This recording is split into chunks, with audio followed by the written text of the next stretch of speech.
want everybody to stand, and I'm going to ask Reverend Ike Bird, Senior Pastor at Mount Zion Baptist Church, Monroe Chamber Board member and a great friend, to come up and give our invocation. If you'll remain standing after the invocation, Jeremy Harrell, our 2024 Chairman of the Board, is going to follow with the Pledge of Allegiance. Pastor Bird. Let us pray. Gracious Lord, how we do thank you and we praise you for this day that you've given unto us. For this indeed is a day that you've made, and we shall rejoice and be glad in it. God, we thank you for how you've blessed us and how you've called us to be your own. You've made us in your image and in your likeness, God, that we might bring forth good works even here in the earth. And so help us now to allow our lights to so shine before men that they might see our good works and glorify you. We're grateful this day for our chamber. Thank you for our governor who's here, God, with us on today, and all of our elected officials.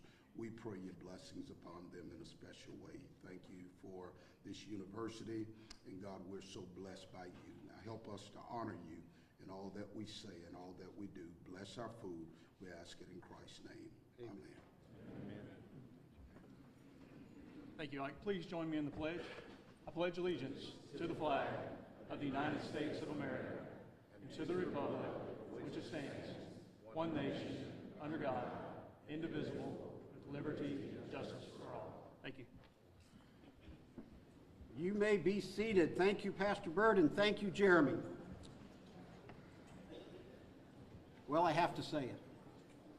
It is a beautiful day in Monroe, Louisiana. It's a beautiful day in West Monroe, Louisiana. It's a beautiful day in Sterlington, in Richwood, the quadruplex, as Mayor Brown would say. It's a beautiful day in Ouachita Parish. It's a beautiful day all over Northeast Louisiana. It's a beautiful day at ULM, at Louisiana Delta Community College, at VCOM, at the West Monroe Indoor Sportsplex. It's a beautiful day at Black Bayou, at the Zoo, at Drax, at Oshner's LSU Monroe, and St. Francis Health, at Origin Bank, at Neelamac, at Mid-South Extrusion, at BRIP, and at EPC. It's a beautiful day at Sterlington Sports Complex. It's a beautiful day at the Richwood Multipurpose Center.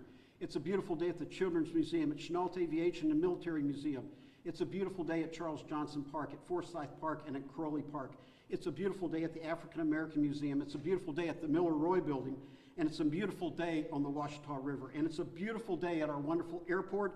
It's a beautiful day going east or west on I-20, and it's a beautiful day going up 165 north and south.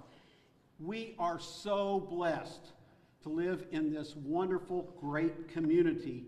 And today, it's an extra beautiful day because we're honored to have Governor Jeff Landry and First Lady Sharon Landry of the great state of Louisiana with us. Please join me in a round of applause.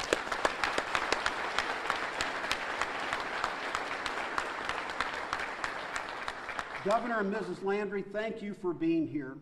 Thank you for your years of service to our country and your years of service to our state. We think the more you visit, the more you're going to love us. And the more you love us, the more you're going to help us celebrate. We love to celebrate. Up here, our favorite Bible verse is Jeremiah 29:11. For I know the plans I have for you, declares the Lord, plans to prosper you, not to harm you, plans to give you hope and future. And you'll find our region, Northeast Louisiana, is full of hope, and we know with your help, we've got a very, very bright future. And so we think we need to give you a proper Monroe Chamber of Commerce welcome. So I'm going to ask everybody to stand up real quick. Now, at everybody's chair, you got Louisiana state flags. And we want you to start waving those flags so you can show the Landrys how much pride we have up here. And then, like a Monroe ribbon cutting, I'm going to go 3, 2, 1, and I want you all to yell as loud as you can. I want you to blow the roof off Bayou Point. So everybody ready? You're waving them? Okay, here we go. 3, we're not practicing. 3, 2, 1, yeah! Man, great job, everybody. Have a seat. Governor, we're glad you're here, man. We're glad you're here. We look forward to your remarks shortly. Thank you, Mrs. Landry, for joining. Now, if you notice, we've got a shortened head table because we had so many requests for table that we cut out a couple of the head tables, and we've got a shortened head table, and I'm going to introduce him. You met Pastor Bird with Mount Zion Baptist Church, Brandon Welch Inc. Development, and the 2024 Chairman of the Board for the West Monroe, West Ouachita Chamber of Commerce. Next to him is Jeremy Harrell, 2024 Chairman of the Board for the Monroe Chamber of Commerce and Executive Vice President for Guaranteed Bank. Next to me is the Honorable Friday Ellis, Mayor of the great city of Monroe. Next to him is the Honorable Jeff Landry, Governor of the great state of Louisiana. Next to him is Sharon Landry, First Lady of the great state of Louisiana. And next to her is the Honorable Shane Smiley, President of the Ouachita Parish Police Jury. Please join me in a round of applause.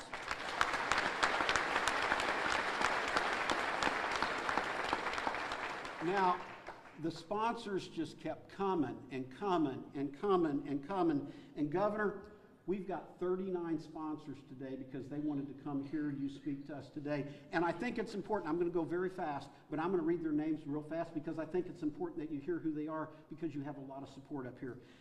EPC Etheridge, Atmos Energy, Century Next Bank, Chase, Cornerstone, First Horizon Bank, Holyfield Construction, Homeland Bank, Hurd McElroy Vestal, Johnny's Pizza, Mid-South Extrusion, Monroe Housing Authority, Origin Bank, Oshner LSU Health Monroe, St. Francis Health, our University of Louisiana at Monroe, Acadian Ambulance, Louisiana National Bank, Drax, D&J Construction, Entergy, Ouachita Valley Federal Credit Union, Guaranteed Bank, Kinetic, Central Oil and Supply, ServPro, 318 Construction, Creed and Creed, United Way of Northeast Louisiana, the Picard Group, Samco, and Sparklight. Wow, Hall of Fame businesses all here for you, Governor. Give it up for our sponsors, please.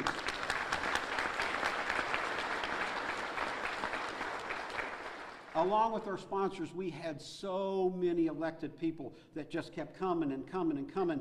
Governor, we have mayors, we have state senators, state representatives, federal delegation representatives, police jurors, school board members, city council members, aldermen, alderwomen, judges. There was just too many to read all their names, so I'm going to ask them all to stand up if you would real quick. If you're an elected person or a representative, stand up. Come on, we know you're here. Stand up. Give it up for them. They jump in the arena every day for us. And we want to give a special thanks to the governor's staff. They do a fantastic job, and they have been awesome to work with. Please join me in giving a round of applause to the governor's staff. Now, it's my pleasure to call the Honorable Friday Ellis up to offer a welcome on behalf of the city of Monroe. Give it up for the mayor. Roy always coming in clutch to cover me. Thank you, Roy. Before I welcome the governor and the first lady, I'd like to take a point of personal privilege to honor someone, a patriot, a hero, a community champion that we laid to rest today. Today we lost a good one, or the other day we lost a good one in Randall Rugg. Randall was a Marine, fellow Marine, and someone who gave this community all that he had. Even past injury, he came home and continued to serve. As you all know, there are people in our community that have bared the brunt of freedom for us. And it's our job to recognize them and to honor them each and every day. And so if you can, I wish you'd bow your head for a moment of silence for his family.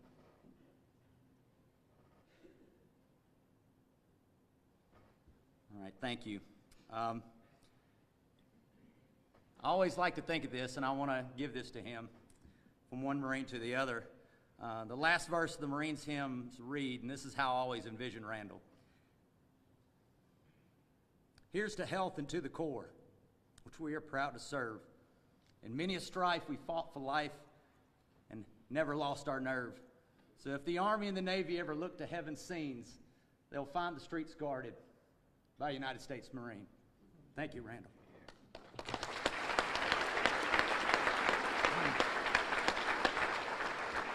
Now, Governor and First Lady, we are so honored to have you here. Monroe is a city that is growing. And as you know, there are many things that we're very proud of and to be proud of it, but the most things that we're proud of are the people here today that are before you, the businesses and the people who continue to invest here and look to our leadership and your leadership, sir, to bring Louisiana forward. We all want the same things across party lines. We want to be able to have safe communities and a safe state. Businesses want to be able to thrive, right? And when kids have a first-class education, they want to have opportunity. And we appreciate you and your efforts. And First Lady, I know your education efforts, we want to say thank you for what you do as well. And so I agree with Roy. When you get to stay up here and get to know us, you're going to get to learn to love us, sir. Very proud people, and we've got lots of reasons to be very proud of. And we're so thankful and can't wait to hear the State address from you and hear ways that you're turning our common pains into our common purposes as Louisianians. And again, sir, thank you for the traveling up here and being with us today and to share your vision for the state of Louisiana. Thank you. And First Lady, thank you as well.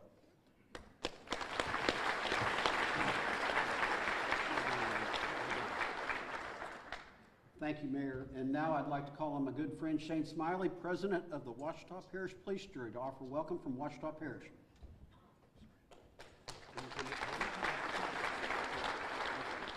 Thank you. Thanks, Roy. Thanks to the Chamber, all of our title sponsors, and especially all of you for being here today. We like to think when the governor's in town, we put our best foot forward. And Governor, this is a packed house.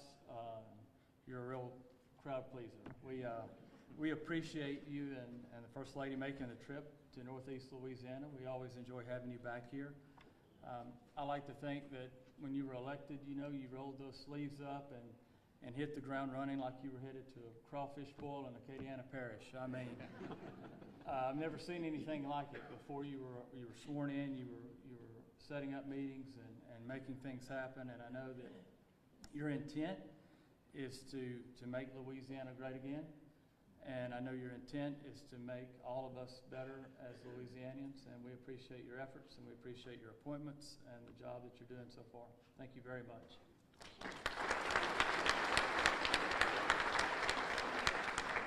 Thank you, Shane. And now I'm going to bring up Jeremy Harrell to introduce the governor. Jeremy. Thank you, Friday, for starting that applause for me. I never get that. Thank you.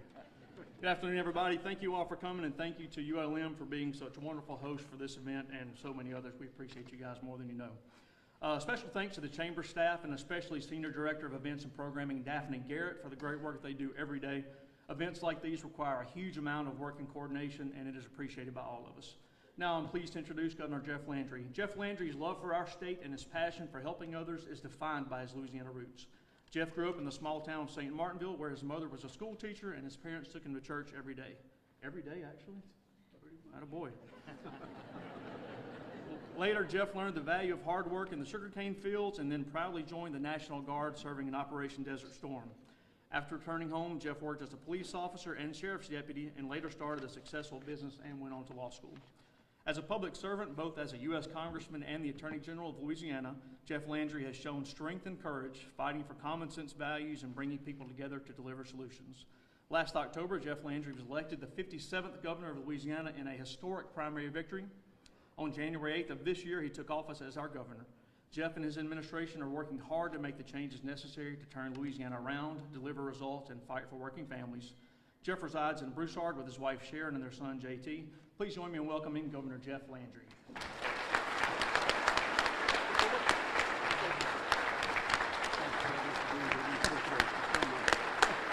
Thank you. Thank you. Thank you. Thank you, y'all. Look, it is always great to be here. I got to tell you, Roy, I might take you around with me. Someone told me, they said, it's so nice to see you and Sharon traveling around together. I said, well, how do you think we fill up the room? You know, I can only fill up half, maybe. But Smiley, you know, I'm going to, I got to tell you, I was so moved. I really do appreciate you recognizing the Marine Corps and our veterans. And if you've served in the United States Armed Forces or first responder, could you please stand up?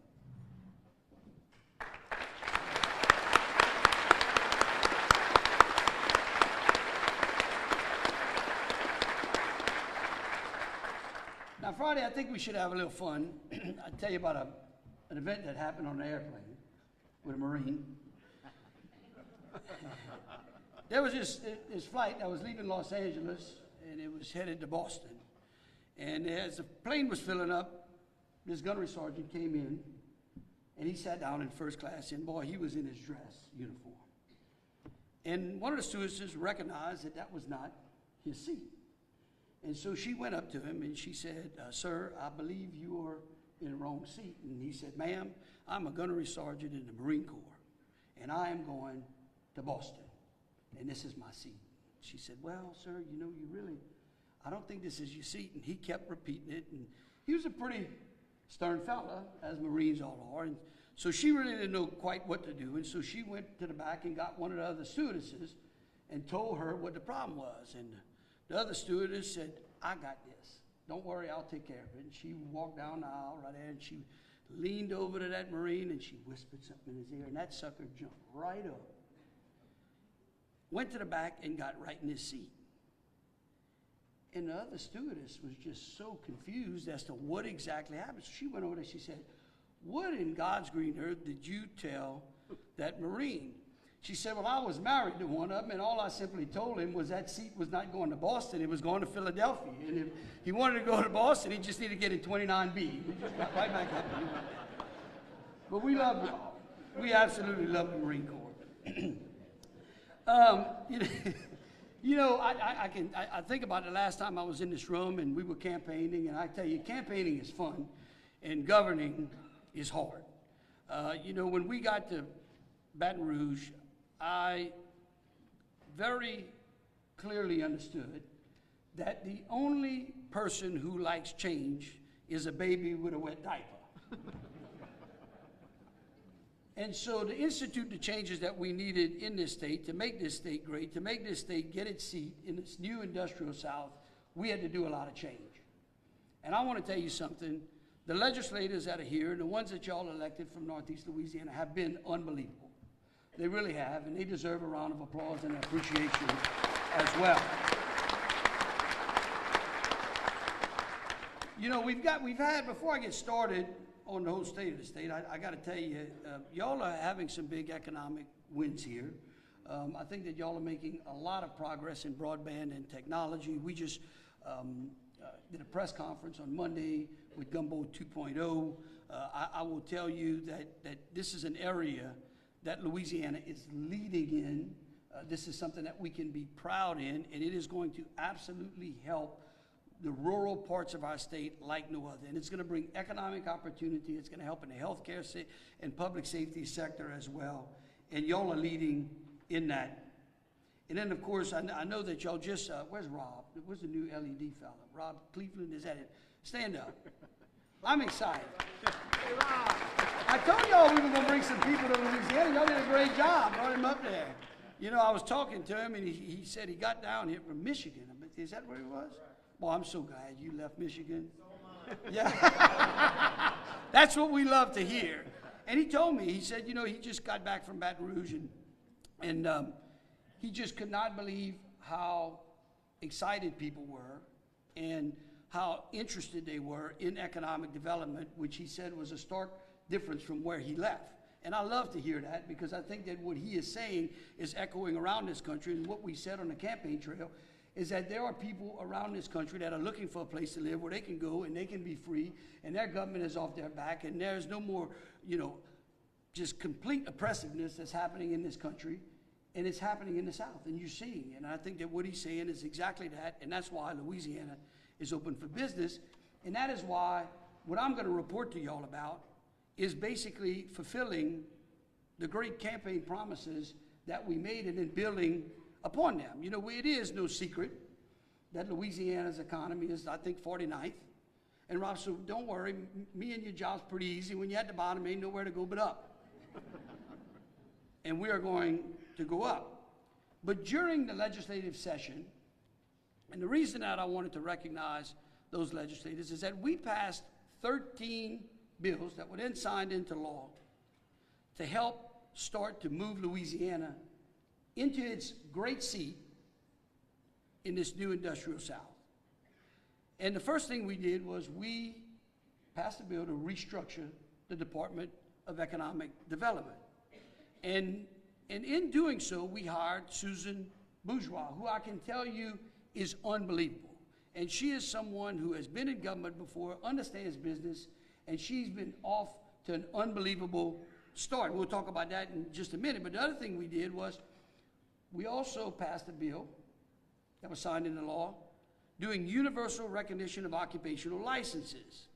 And in conjunction with that, we also made it easier for doctors in the healthcare profession who want to come into this state from other states to be able to get their licenses so much quicker. And I can tell you that was a huge thing. If we want to welcome people into this state, we want people from around the country with professional licenses and what to be welcome into Louisiana and to have a path so that when they come into Louisiana, they can start to basically employ that trade immediately. And the legislature responded to that as well. And with the appointment of Susan, you know, we partnered her with Susie. Now, I get it a little confused sometimes because we got a Susan at the Department of Economic Development, and we've got a Susie Schoen, who is the Secretary of Workforce Development. And it's important that those two work together. And the greatness is they know each other. And so it was natural to put those two in that particular seat, because I'm telling you, it's like Joe Montana and Rice, you know? I mean, they just know where each other's going. And they both understand that in order to grow the economy, we have to have a workforce to respond to that economy. And so those are the positive changes that they are making. I see Tim Hardy's here, who's the head of our community college system. I know I saw one of the community college heads here as well. And I want you to know that our Susie's goal, I want to talk about Susie for just a second. Susie, when we were interviewing her, and why I know that she is the perfect fit is because she understands that there's an integration that has to occur. And that integration has to occur from inside of the high schools. In fact, as far down into the K through 12 system that we can to reach kids, to let them know that there are great opportunities out there. And maybe they don't need to go to college, or maybe they don't want to go to college, but there are unbelievable opportunities inside the workforce. We've got a great community college system, a VOTEC system, and we're going to strengthen those, and we're going to stop fighting between those, right? We want those things to be integrated, and I can tell you that Susie is the best person for that job. And then, of course, you know, as you see, we're integrating the cabinet, right? So we're partnering Susan with Susie. And then Susie is partnering with LDH. And by the way, Doc, stand up. Huh, my man? Hey. The first Surgeon General for the state of Louisiana. Ralph, and look, it's great. Look, again, another thing that the legislature did, we created a Surgeon General's position. And the greatness about that, and the greatness about having Ralph there, is that he now is, to a certain extent, and I hate to keep saying this because Michael Harrington, the new secretary, is going to come and say, well, wait, am I chained to the bureaucracy? And I have to tell him, yes, you are. But Ralph, by having a Surgeon General, we have basically unshackled our secretary, put in place a Surgeon General who is a doctor, who will always be a physician, took him and decoupled him or unshackled him from that bureaucracy so that he can work with the medical board, with the medical schools. He basically has dominion over healthcare services around the state, which allows him to be in great places like Monroe. And by the way, I got to tell you, I find this fascinating. I had the same thing happen to me in Shreveport yesterday. I called Ralph early this morning, which is why I really like Ralph, because I can call him at 5 in the morning or 6 in the morning. And sometimes there's very few people I can, but I can call Ralph. And I called him early this morning to talk about a few things. And he said, I got to thank you again for coming to Monroe. And I said, well, why, Ralph? I love to come and see Hardeman and Miss Susan, although it's not duck season.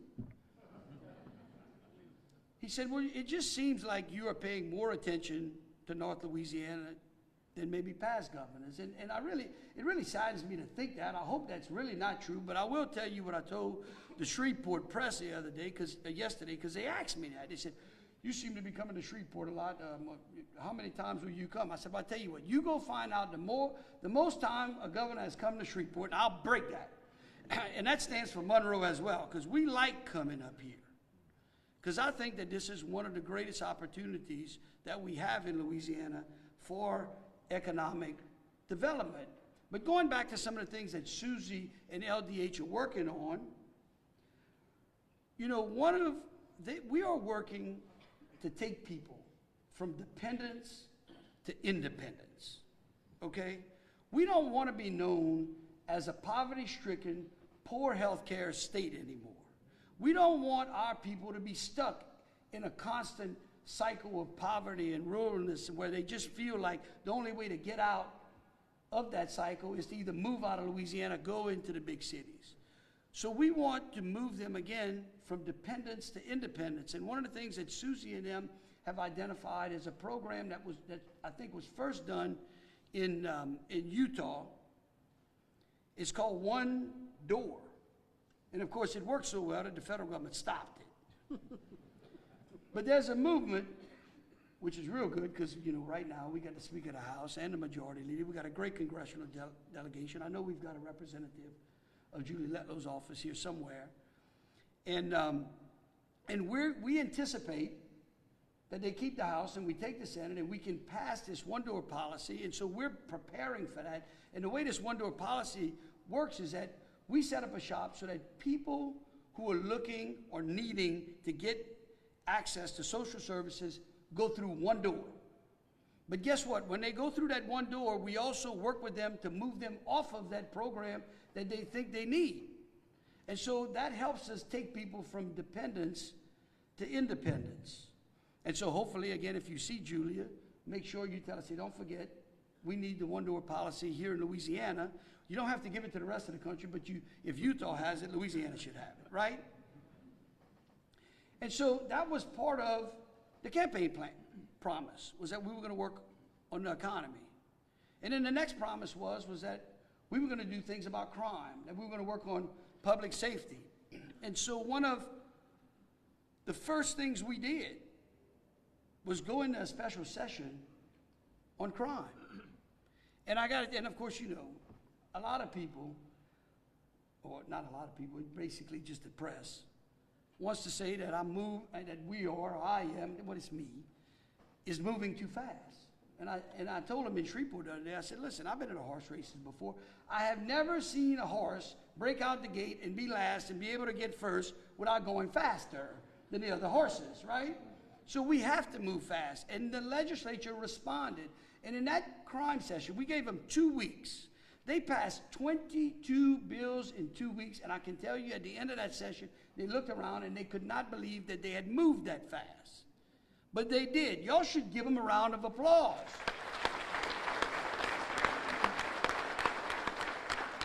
Now, the good thing for you, the bad thing for them, is that we found out how fast they can move. But inside of those 22 bills that we signed into law were things like expanding the access to drug court, which was something that I consistently fought for as Attorney General, because I've said all along that there are great people that sometimes make bad decisions and they deserve a second chance.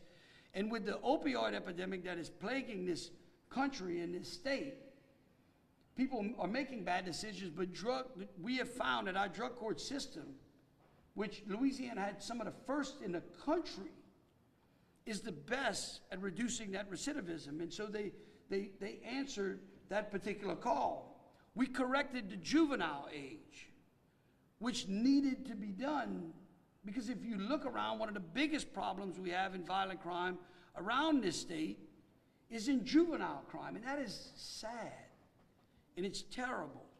And by correcting the age, and I'm going to tell you something, I realized there was a problem because a 16-year-old young black student at McKinley High in Baton Rouge told me that as Attorney General when I went and visited their school.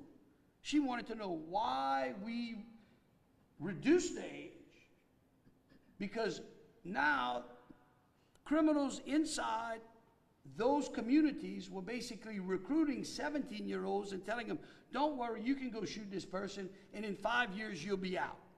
And that is what she told me. And I will tell you that correcting the age is going to bring us to a path of peace inside of the communities that are seeing the greatest amount of violence. Now, it's going to take us some time, and inside that juvenile system, which we're working as fast as we can, because one of the other problems that we have is that we don't have the bed space. I'm sure if you talk to any of the parish presidents or police jurors or whatnot and sheriffs, they'll tell you. And so if you are a juvenile delinquent, a criminal, you know, hey, listen, I can do whatever I want because there's no place that you can put me. But that's getting ready to change. Because of what the legislature did, they appropriated almost $100 million for us to focus on that, but we're not just throwing the money at the system. We're carefully planning to be able to try to create and working with the Office of Juvenile Justice, regional juvenile centers that y'all control, that are controlled by local governments and sheriffs and judges and DAs that do both pre-adjudication and post-adjudication. And then as we start to put in place those, we are going to require that those centers have educational opportunities for those that are incarcerated in there, that are staying in there. And then we're going to send a bill to the school boards, okay? Because that money deserves to follow that child into the detention facility, because if not, the money stays in that school system and the child doesn't get educated, and all we get are better criminals and not better citizens. And so inside of that, that is what we're, and it's not going to happen overnight. But I can tell you that that is absolutely the path that we're on. We also, and inside of that session on crime, we focused on the victim and not the criminal. We wanted to make sure that victims had a voice, and we passed things like truth in sentencing. Because if you're the victim of violent crime, you deserve to know how long someone is going to go to jail. And if you're the defendant, you deserve to know how long you're going to stay in jail as well. And we increased the penalties for fentanyl and opioid distribution and carjacking and other things of that. And then we did something that I thought was the greatest part of that crime session, the most important one. We sent a message, not only in Louisiana, but to the rest of the country, that we support our men and women in uniform.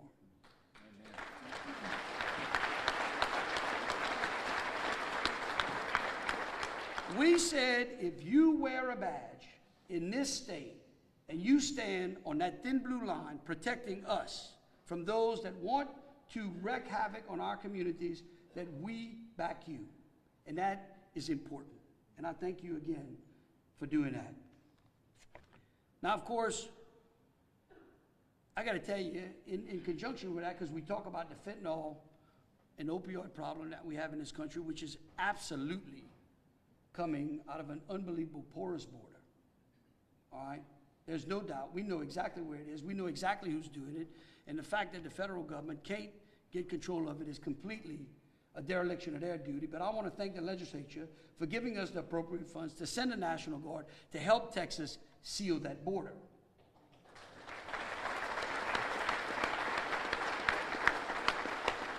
And I'll tell you this, the First Lady has been to the border more times than the Vice President.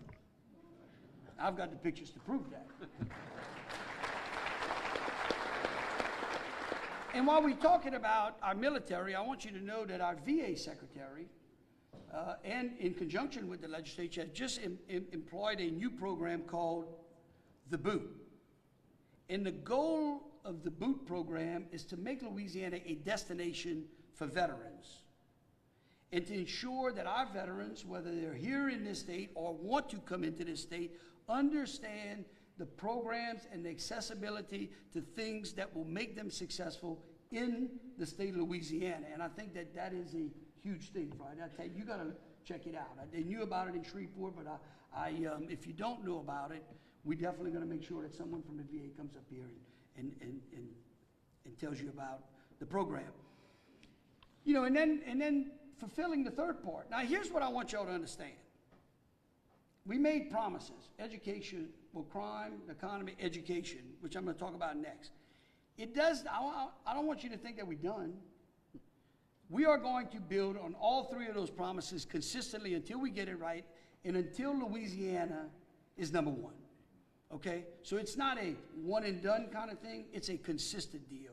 And we should demand that irrespective of who the governor is or who your senator is or who your representative is, because these are the kind of generational changes that we can make that will ensure that we never have to look back at the problems of the past. And of course, we know, and I'm sure if you talk to Rob, who is completely unprejudiced, unbiased now, because he's coming from Michigan, and you ask him, one of the most important things about creating economic development is ensuring that you have a workforce, which we talked about earlier, and you can't have a great workforce unless people are properly educated, right, Rob? And of course, you know, I've said it consistently. I was raised by a mother who was a school teacher. She taught in the public school system. She taught in the parochial system. And she would tell you that the most important voice in a child's education is the parent.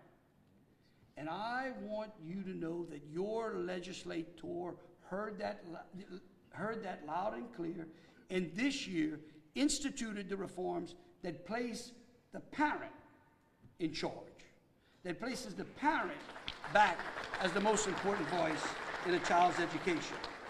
We did some great things. You know, we passed school choice, an educational savings account, and I know that's a little rub in some areas. I was over in Bossier, and I want to talk about it, but I want to make sure that you understand how important it is. We joined the 11th, we're now 11, there are 11 states now, including us, that have instituted ESAs. And in every one of the states that have instituted one, there has not been one public school that has closed. Not one. And if you have a great public school system, you don't have anything to worry about, because that's what it's about. But there are kids right now that are stuck in failing systems. And it is inhumane of us to allow those children to be stuck in a failing school simply because of the zip code attached to their address.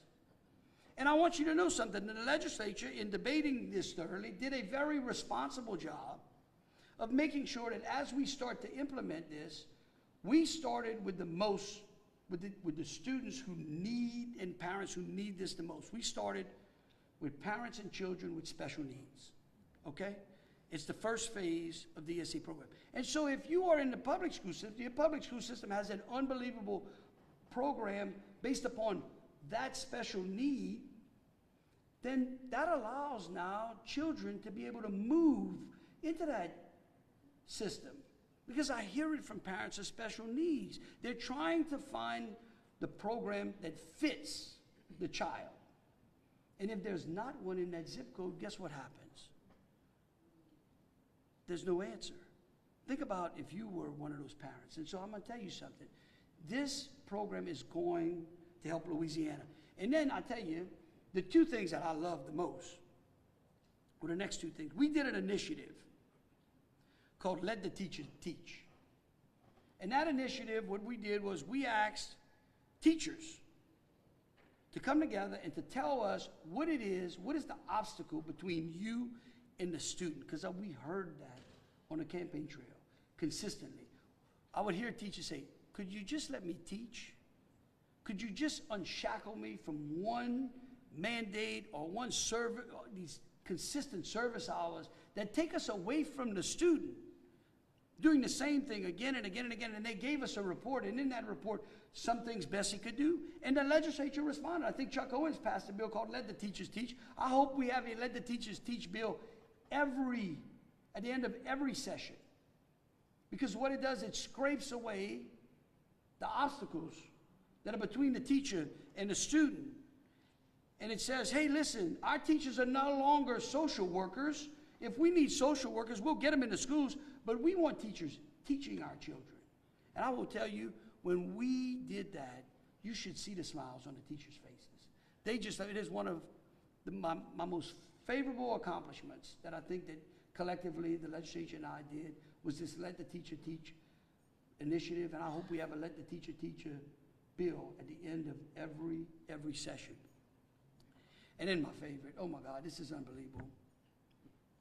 Let me tell you the story first. What happened to me? What's today? Wednesday? Okay, Monday. Monday, I get over to the Capitol. I go up to the 4th floor. I get in my office, and there's a package on my desk. Open it up, and in it is a Bible. It says, God bless America. Man, what is this coming? Open it up. There's a little note inside. It comes from Lee Greenwood.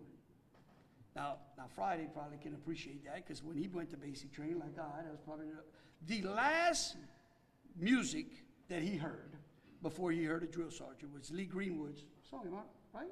Remember that? Yeah, God Bless America. So I'm like, wow, this is pretty cool. And then it says, Jeff, I have given you this Bible. I'm giving this out.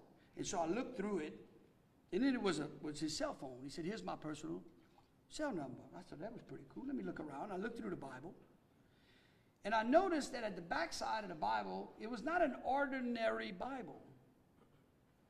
Because what he had done is he had incorporated in the backside of that Bible, it was a King James Version, the United States Constitution, the Declaration of Independence, and other great documents of this country. All, by the way, if you read them, reference our fundamental, undividing belief in an almighty God and the natural laws that he has bestowed upon us. And I thought that was interesting, so I said, well, I got to call Lee. Let me see if you answer. He gave me a cell number, right? Don't give me your cell number if you don't want me to call you. So I called him up. He answers the phone. That was pretty cool. That's probably the coolest thing about being governor. Sometimes you call and they answer, most of the time. The legislators, they don't answer if they're not happy with me. You know, I got to call 2, 3 more times. But he answers the phone. I tell him, I say, Lee, thank you. This is beautiful. I mean, I really appreciate it. Tell me about this Bible. And he says, well, you know, he said, Jeff, he said, I was thinking one day, he said, you know, if you look at the Bible in correlation to those founding documents, you realize that the group that came to America did not come to escape religion. They came to escape tyranny.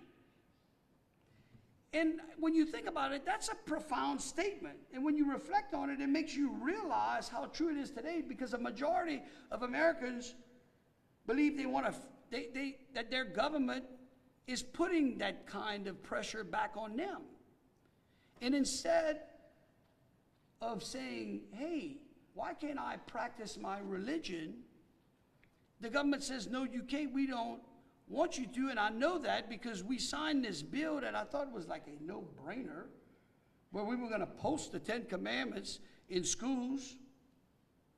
It created the biggest upheaval I have ever seen in my life. And I'm like, what's so bad about the 10 Commandments? Why is it a bad way to live your life? Because I can tell you this, if a child doesn't at least understand the 10 Commandments, he's going to grow up having to understand the criminal code. Right? Thank you.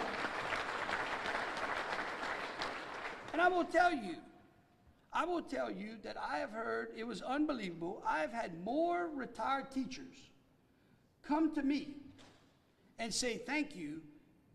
I said, well, y'all called Dodie Horton in the legislature. They passed it. I did the easy part. I just signed it. Okay? Saying how when they were teaching, how those things that we did fundamentally in the educational system back in the day, they believed created more peace and stability inside of our school system. So it's just amazing. If you see a retired, you should ask them, because they've come up to me and thanked me. And then, so we did it. We worked on the economy. We worked on crime. We worked on education. And in closing, let me just tell you where we're going, right? Because that's important. If we want to give someone like Rob the tools necessary to be able to make this area of the state an unbelievable economic powerhouse, we have got to finally address the tax code. We have got to finally say, okay, enough is enough. Let's look at the way that we raise revenue, the way that other states around us are succeeding. Why are they succeeding? Why are we not succeeding? And to do so, and this is important because this is the chamber. Y'all are business folks. Y'all are going to understand this more than ever as we start to have that debate. I would ask you to be patient and to be open-minded, because what has happened in Louisiana is layers and layers of 100 years of special exemptions, of special interests that are layered on top of one, on top of another, on top of another. Some of those benefit me. Some of them may benefit you. But let's make sure that once and for all, we say, maybe I should sacrifice a little so that we all get a lot. Let's make sure that the tax code works for everyone rather than just a few. And if we do that, and let's just say, maybe Baton Rouge should not be the place that collects the most.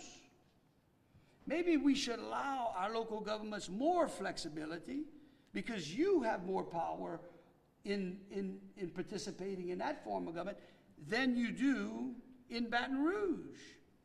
And by doing so, you will be able to see what other states have seen, is that it creates more economic opportunity for people to be able to want to come in. And that's the debate that we are going to have. And when we do, I would ask that you look at it and say, okay, do I really need that? Or do I just want it? Okay? And that's what we're going to have to figure out, the difference between wants and needs.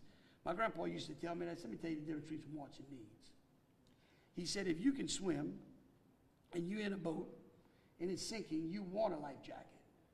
But if you can't swim and you're in that boat, you need a life jacket. See the difference? And then, I think we're working on, we're almost there, and the legislature is completely bought into this. We are going to finally reorganize and restructure the Department of Transportation and Development.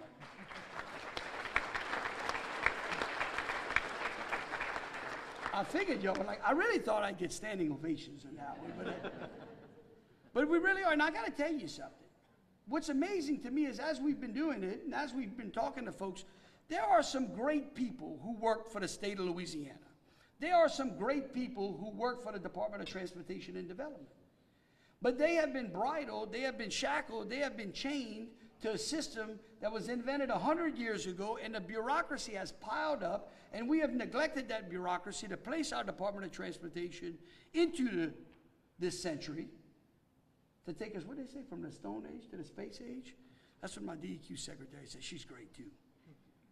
And we are going to unshackle those people. And let me tell you what I do know, because I did this as the Attorney General. I got to do it because I didn't have any classified employees over there, and they were great. When you empower employees to do the work that they do, because most of them take a job because they are looking for a vocation and a profession, and they enjoy it. And when you give them that responsibility and you empower them, it is unimaginable what you will see. And I'm going to tell you something. We're going to see that when we reorganize the Department of Transportation. And so, look, as I close, I want to tell you, again, I am absolutely confident. And I got to tell you, I want you to know, I believe I'm going to be back here before Christmas. Okay? Well, I hope I am, because duck season, when it starts, Hardeman. And when I come back,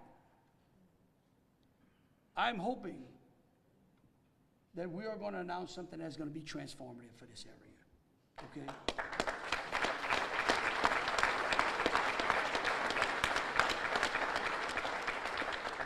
And this is something that we have been working on since almost the first month in office. You hadn't seen it. It's kind of, I feel kind of like the farmer who you never see at the grocery store. But I'm going to tell you something. If we can do this, it is going to be so, it's not just transform, it's generationally transformative. It will rekindle this area, the likes of which we have not seen. Now, with all good things comes great responsibility, and there's always growing pains. But I'm going to tell you, just working on those projects that we are hoping can bear fruit and that we can announce here tells me that Louisiana's best days are absolutely ahead of us. And it reaffirms my belief, and if you don't believe me, you can go check with Boo Boo Borrell, okay, who won the Kentucky Derby and the Roses, the Run for the Roses, at the Oaks, in the same weekend. He will tell you on a horse that started last and finished first, on a little bitty horse, that's what he'll tell you, that you can't get ahead unless you go real fast. But I want the people of this state to understand that the things that I do, that we do in Washington, I am only beholden to the Almighty God, to my family, and to the great people of this state. God bless you. We look forward to seeing you again soon. Thank you so very much.